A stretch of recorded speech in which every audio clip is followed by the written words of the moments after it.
Bonjour à tous.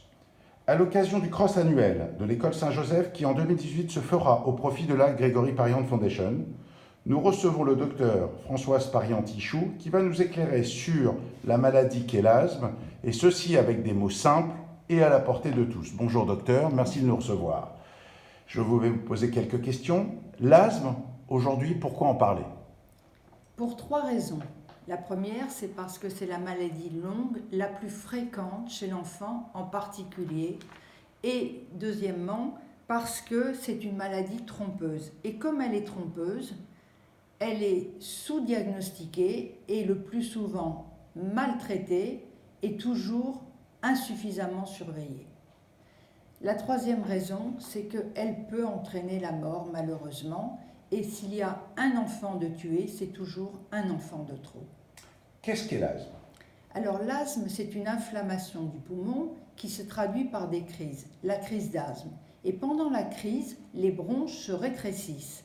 Et elle entraîne trois signes possibles qui sont soit un essoufflement, soit une difficulté à respirer et parfois même seulement une toux.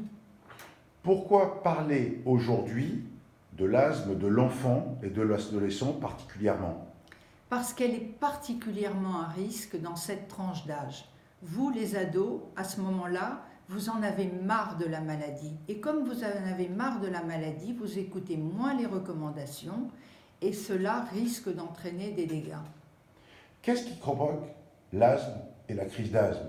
Alors, il faut savoir qu'on ne sait pas tout dans cette maladie, mais ce que l'on sait, c'est que la principale cause, ce sont les allergies, toutes les formes d'allergie. Alors, ça peut être la pollution de l'air, la fumée, certains aliments qu'il faut repérer, les moquettes et les tapis, et enfin les poils de chien et de chat. Mais il faut savoir aussi, et ça vous concerne particulièrement, que l'effort physique peut aggraver une crise d'asthme. Enfin, il y a d'autres facteurs, et cela, c'est là-dessus que la recherche se porte. Comment prévenir ou anticiper les risques de cette maladie? Eh bien, en écoutant mieux les parents et les médecins, en supprimant, c'est évident, tous les facteurs d'allergie, en particulier les aliments qui sont à risque, et savoir que la ventoline est une alerte. Lorsque vous utilisez trop fréquemment votre spray de ventoline, c'est qu'il se passe quelque chose. Et dans ce cas, il ne faut pas hésiter à consulter un pneumo-allergologue ou un pneumologue selon l'âge que vous avez. Comment mieux détecter une crise d'asthme? Alors, on peut détecter une crise d'asthme à partir d'un petit appareil qui s'appelle le PicFlow. C'est un petit appareil dans lequel on souffle et quand le chiffre est supérieur à la normale, cela alerte. Il y a aussi d'autres choses qui sont en préparation, mais encore c'est le fruit de la recherche.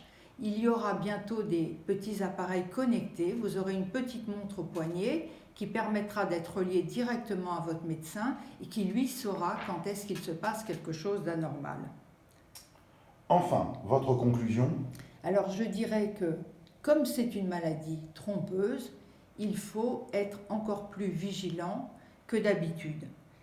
Il faut toujours mieux suivre les recommandations et savoir que dans cette maladie, il faut toujours en faire un peu plus qu'un peu moins. Merci docteur.